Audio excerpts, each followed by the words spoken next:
Bonjour à toutes et à tous, j'espère que vous allez bien. Je suis Marilyn, médium guérisseuse, coach spirituel. Je reviens vers vous aujourd'hui pour une nouvelle vidéo pour vous expliquer un petit peu les temps forts et vous parler un petit peu des énergies et des planètes pour cette année 2026. Pour vous expliquer un petit peu ce qui nous attend. Alors pas en termes de prédiction pour aujourd'hui, mais on va se tourner vers l'astrologie pour que vous me compreniez un petit peu mieux ce qui se passe, ce qui peut se passer également dans votre vie, puisque les planètes ont un rôle aussi bien sur la France, sur ce qui va se passer, sur ce qui se passe, et sur votre vie également. Et c'est une année qui va être transformatrice, mais de façon irréversible. Alors les planètes s'alignent, mais quelles sont les énergies vraiment pour la France en 2026 ? Quels sont les impacts ?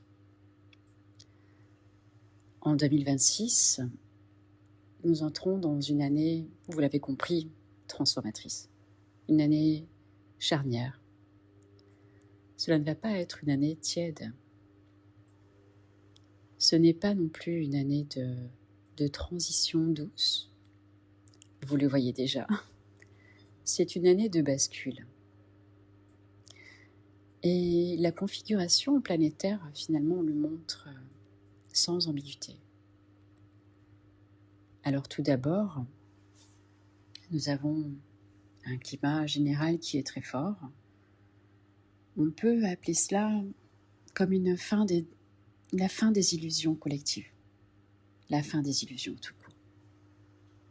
Place au vrai, à la vérité, à l'authenticité pour cette année.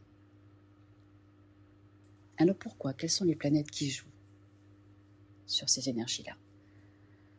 Nous avons tout d'abord Saturne et Neptune, qui sont deux planètes lentes, mais lourdes de sens.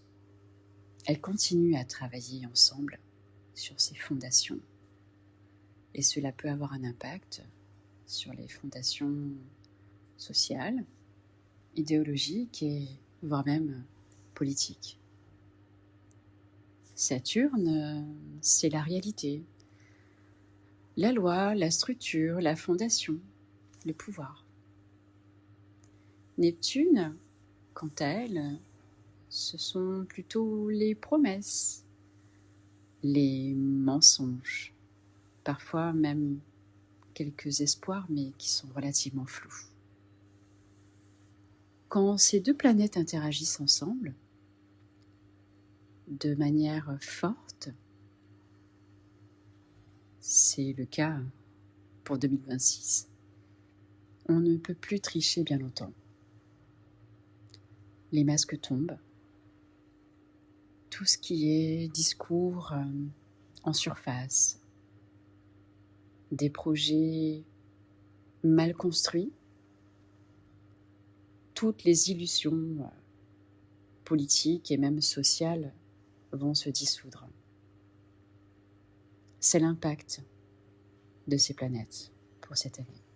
Pour la France, cela signifie quelque chose de très simple finalement, c'est que ce qui n'est pas solide ne tiendra plus. En 2026, c'est une année qui met la lumière finalement sur des failles, sur les failles d'un système, sur ce qui est institutionnel, un fonctionnement, un modèle qui ne tient plus.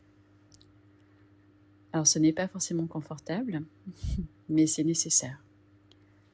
Rappelez-vous, dans mes précédentes vidéos, je vous ai prévenu, je vous ai dit un petit peu ce que je ressentais dans mes prédictions, dans les énergies 2026. C'est un mal pour un bien, c'est quelque chose que l'on doit vivre. Ce n'est pas confortable, mais c'est nécessaire. Autre point majeur, autre planète qui va influencer 2026, c'est Pluton. Pluton, c'est la planète des crises, mais des crises profondes et de la transformation, de cette transformation irréversible. Elle continue son travail de fond à l'heure actuelle. Pluton, ce n'est pas une planète qui annonce des événements qui seront complètement anecdotiques finalement. On parle plutôt de fin de cycle. Pour la France, cela va toucher 3 points, à savoir la notion d'autorité, la notion de le rapport au pouvoir et la manière dont les citoyens acceptent ou refusent d'être gérés. En 2026, la population française, par rapport à ces planètes-là, ne veut plus subir. Vous le voyez. La population s'éveille, se réveille. Et c'est dû à ces planètes-là également. La population veut reprendre un petit peu le contrôle, comprendre, participer de manière active. Et si ce besoin n'est pas entendu, la tension peut monter. Pluton, ce n'est pas une planète de négociation. C'est une planète de transformation et parfois, on peut dire un peu brutale. J'attire également votre attention sur les éclipses de 2026, vous le verrez, vous y prêterez attention, parce que les éclipses cette année vont jouer un rôle. Elles vont avoir un rôle clé. Elles agissent un petit peu comme des accélérateurs. Elles déclenchent des événements fortement visibles, souvent collectifs, souvent fortement émotionnels. Donc soyez à l'affût de ces éclipses-là et regardez un petit peu ce qui se joue, ce qui se passe autour de ces éclipses, les événements, les choses qui s'accélèrent, parce que cela peut être palpable. Pour la France, ces éclipses peuvent correspondre à 3 choses. Cela peut être une période où il va y avoir beaucoup plus de mouvements sociaux, soudains, une période où il peut y avoir des annonces relativement marquantes, mais également des prises de conscience collectives, et parfois fortement rapides, puisque cela s'accélère à ces moments-là.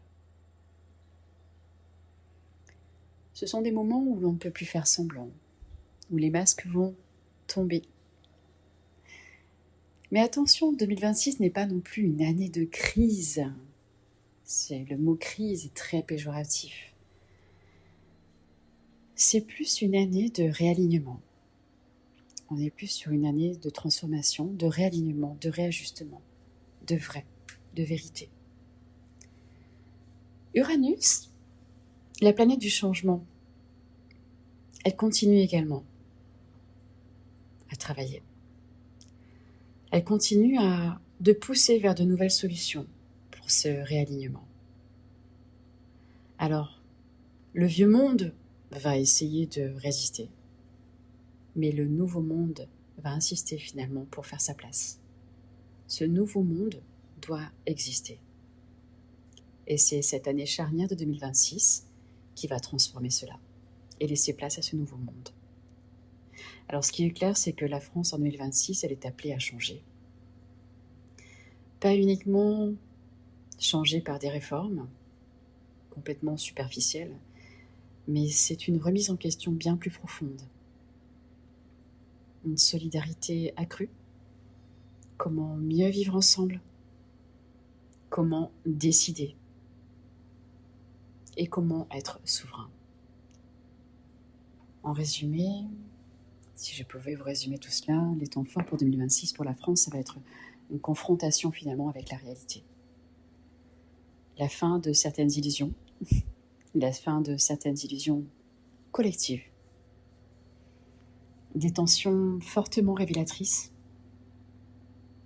mais également et surtout, et retenez bien, l'opportunité de reconstruire quelque chose sur des bases beaucoup plus vraies, beaucoup plus authentiques, avec d'autres valeurs. Alors les planètes s'alignent, oui, mais ce n'est pas signe de confort. Lorsque les planètes s'alignent, ce n'est pas forcément confortable. Cela exige beaucoup de lucidité, de maturité et de courage.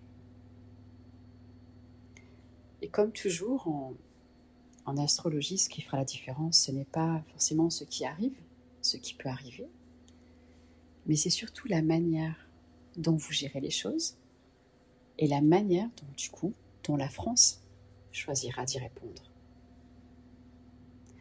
Voilà, j'espère que cette vidéo vous aura plu, vous aura éclairé davantage sur les énergies, les temps forts en astrologie pour cette année. N'hésitez pas à me suivre, à liker, à partager autour de vous, à vous abonner pour être au courant des prochaines vidéos. Et je vous souhaite en attendant une très très douce journée. À bientôt.